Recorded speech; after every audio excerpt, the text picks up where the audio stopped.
Fala galera, Bruno Orelha aqui de novo com um vídeo de introdução ao Modern. Dessa vez Monogreen Tron. O Tron é baseado num anime chamado Voltron, onde 5 Zords se juntavam e formavam uma peça indestrutível, imparável. Assim, quando você junta as 3 peças de Urza, o seu deck fica basicamente imparável. As peças de Urza são Torre de Urza, Usina de Urza e Mina de Urza, que elas têm habilidade, né, as 3 têm subtipos com o seu nome, o Usina, Torre e Mina, que quando você tem as 3 em campo, elas geram 7 manas no total em vez de apenas uma cada uma. Né? A Mina e a Usina geram 2 incolores cada e a torre gera 3, totalizando 7. A conta básica do Tron é 1 mais 1 mais 1 igual a 7. Assim, o deck foi baseado em procurar terrenos e fechar o Tron o mais rápido possível. Né? Como que ele faz isso? Ele se utiliza de buscas de terreno através de mapas de expedição, que é um artefato. Você busca qualquer terreno no deck e põe na mão. Perfeito para quando você precisa de um terreno específico. E Sylvan's Crime, que é basicamente um mapa. Né? Você busca um terreno e põe na sua mão. Facilita muito quando você já tem 2 peças diferentes na sua mão inicial, mas como tem bastante search, não é tão difícil fechar o Tron. Caso você não encontre a peça faltante ou tenha apenas uma peça, o deck conta com as pedrinhas, né, os famosos eggs. A esfera cromática, que filtra uma mana, né, você gera uma mana incolor, paga uma mana de qualquer cor, vira sacrifica, gera uma mana de qualquer cor e dá um draw. E a estrela cromática, que faz basicamente a mesma coisa, apenas utilizando a pilha. Né? Quando vai para o cemitério vindo de jogo, você dá um draw e também filtra mana. Assim, você consegue transformar os seus terrenos incolores em coloridos e dar draw no meio tempo. Né? Dessa maneira, você não só fecha o Tron fazendo Sylvan's Crime, com terrenos incolores, como também está dando draw no meio do caminho. Para complementar as pedrinhas, temos a Relíquia de Progênitos. Ela é um hate bem comum em sides no Modern. É uma mana para fazer. Você vira ela, o jogador alvo escolhe uma carta do cemitério e a exila. Paga 1, sacrifica, mesmo que ela esteja virada. E exila todas as cartas de todos os cemitérios. Muito bom, uma pedrinha a mais, um hate de Grave no main deck. E além disso temos Ancient Stirrings, né, que foi considerado banível durante muito tempo no Modern e hoje em dia a gente dá risada quando vê. Você olha 5 do topo, revela uma carta incolor e põe na sua mão. Durante muito tempo essa carta foi considerada fraca, ruim, injogável talvez, porque a restrição é muito difícil, né? Ter um deck com muitas cartas incolores relevantes é difícil. Bem, o Tron tá aí para mostrar que não é tão difícil assim. O custo de deck build não é tanto. Né? Como o deck busca bastante terreno, além das 12 peças do Tron, temos Santuário de Ujin, que gera uma incolor, é um terreno não lendário. Quando você joga uma mágica incolor de custo 7 ou mais, você pode sacrificar o santuário. Se fizer, você busca uma criatura incolor no seu deck e põe na mão. Né, bem relevante para as criaturas que veremos daqui a pouco. Um tutor e um terreno, né, caso você já tenha todas as peças do Tron e não precise de mana a mais, é uma boa maneira de transformar uma ameaça em 2. E uma das últimas adições do baralho, Blast Zone, né, um terreno foi lançado em 2019 que funciona praticamente como explosivos fabricados. Muito bom para um deck de uma cor só, que precisa lidar com várias permanentes e não quer gastar muitos slots com removals no main deck. Essa é a base do baralho.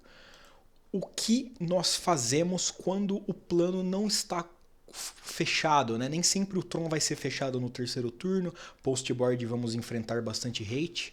Né? O que faremos nesse meio do caminho? Tem a Balista Ambulante, né? Uma carta maravilhosa, custa 2, custa 4, custa 6, custa 10, custa 20. Ela custa X e X e ela entra com X marcadores, né? Então o que você pagar de mana, ela vai entrar com metade daquela quantidade de marcadores. Paga 4 manas, coloca um marcador, remove o marcador, dá um dano em qualquer alvo. Então ela é muito boa para ser tutorada, porque tem apenas uma cópia. O Ancient Stirrings pega, é um removal rápido, ela funciona bem com 2 manas, com 4, ela funciona bem quando você tem o Tron. Então foi uma carta que entrou muito bem no baralho, muito melhor do que em outros decks que a Balista entrou, né? Porque aqui você consegue jogar com ela da maneira justa e injusta. O Thragtusk é uma carta que residiu no side do deck durante anos e hoje em dia, devido à agressão do formato, muitas vezes jogam até 3 cópias no main deck. Ele é 5 mana, 5/3, entra em jogo você ganha 5 de vida. Quando ele sai de campo, independendo de como, ele não precisa morrer, ele pode ser exilado, voltar para sua mão, voltar para o deck, né, através de um Terminus, por exemplo, ele faz uma ficha 3/3. Então ele é garantido 3/1, porque ele vai entrar em campo, ganhar 5 de vida, vai ter um corpo que mesmo que o oponente remova, ele vai ter que lidar com a ficha. Né? E a parte da ficha é bem relevante quando pensamos em Pedra do Oblívio. É uma carta de custo 3, paga 4, vira, coloca um marcador de destino na permanente alvo, sacrifica ela, destrói todas as permanentes não terreno sem esse tipo de marcador. Então, assim você garante que vai limpar a mesa, mesmo que você não tenha o Tron, né? Porque 5 manas para ativar não é tão difícil assim. E como o deck dá bastante draw, se você fechar o Tron rápido, ela é um sweeper no quarto turno, né? Quando você tiver 8 manas, você já consegue fazer e limpar. E pode também proteger suas próprias permanentes, né? Em situações onde você não quer estourar a Pedra do Oblívio no momento, você pode ir colocando marcadores de destino nas suas permanentes e fazer com que ela limpe só a mesa do adversário. Uma carta ótima no começo, no meio e no fim do jogo. A partir do momento que você chega na 5ª mana, a Pedra do Oblívio vai limpar a mesa. Ok, o deck é feito para gerar muita mana. O que a gente faz com essa mana? Temos o Wurmcoil, que é 6 mana, 6/6 Death Touch Lifelink. Quando morre, faz uma ficha 3/3 Death Touch e uma ficha 3/3 Lifelink. Muito bom, 3/1 pelo menos, né? Assim como o Thragtusk.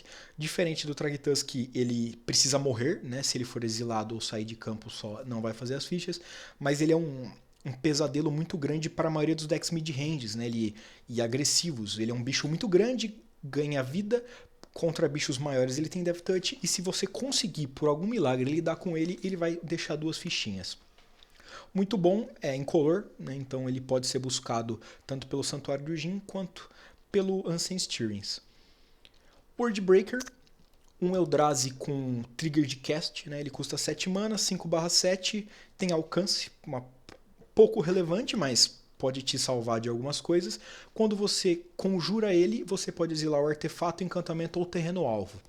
Muito bom, é no cast, então mesmo que o oponente anule, você vai continuar fazendo efeito. E você pode pagar 3 manas, sacrificar um terreno, voltar ele do seu cemitério para a mão. Então contra controle, deck de descarte, ele vai estar sempre voltando.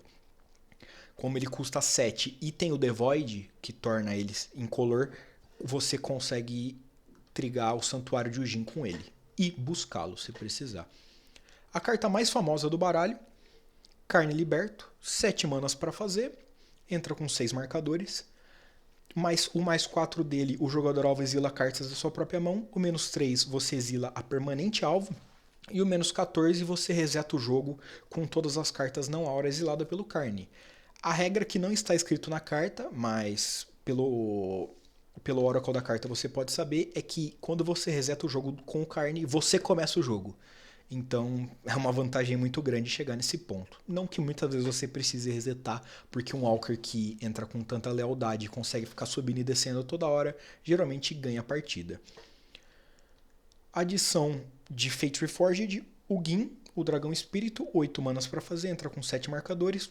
O mais 2 dele dá 3 de dano em qualquer carta, né? Ele é o Ghostfire, carta que cita o Gin, de Visão do Futuro. O menos X dele exila todas as permanentes não coloridas. Todas as permanentes coloridas de custo X ou menos. Maravilhoso, exila, né? É basicamente uma Pedra do Oblivion a mais que só pega o seu oponente. E o menos 10 você ganha 7 de vida, compra 7 cartas e pode pôr até 7 permanentes em campo. Gratuitamente. É o GG, né? Da mesma maneira que o Carne ganha quando reseta, o Gin geralmente ganha também. E por último, o Lamog. 10 manas para fazer, 10/10. Quando você conjura ele, exila 2 permanentes alvo, ele tem destrutível e toda vez que ele ataca, o defensor exila as 20 do topo do Grimório. Maravilhoso, porque o deck tem, além do Carne, o Ulamog para ganhar de oponentes que ganham vida infinita. Então aquele seu oponente de Company que tem 666 trilhões de vida, o Ulamog ganha em 3 porradas. Né? Pode ser tutorado pelo Santuário e principalmente a jogada de Ulamog sacrificando o Santuário, buscando outro Ulamog, é o GG do GG, né? A nata da nata. O que arredonda o deck são as 5 florestas, né? O necessário para castar as poucas spells verdes que tem. Não precisa de muita coisa, já que tem 8 pedrinhas que geram colorido e os mapas buscam land coloridas só com mana incolor. O side temos o famoso Véu do Verão, ainda veremos muito aqui nesse quadro.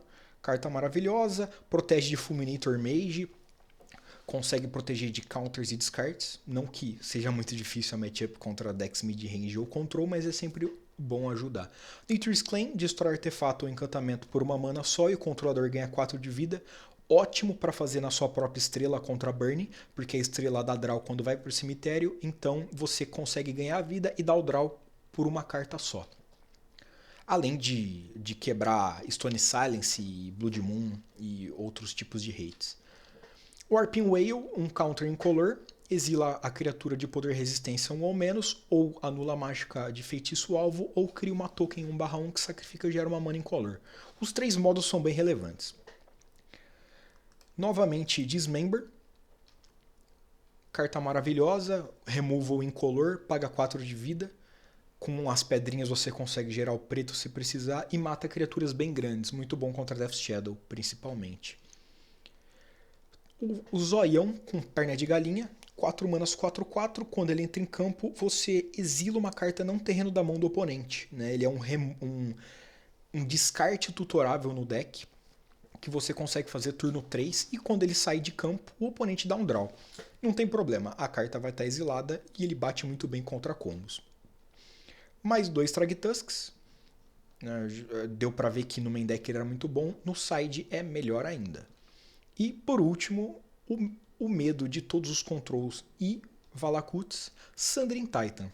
Ele é 8 mana 7/10, quando entra em campo ou sai de campo, escolha um tipo de terreno básico de cada e destrói aqueles terrenos. Então aquele seu oponente que tem uma Dryad of the Elysian Groves em campo, você vai destruir 5 terrenos, porque ele escolhe os 5 tipos básicos. Então se o seu oponente não tiver floresta, você é obrigado a destruir uma floresta sua. Mas geralmente o Sundering Titan vai destruir todos os terrenos do oponente, você não precisa se preocupar. Esse foi o Mono Green Tron, espero que vocês tenham gostado e até a próxima.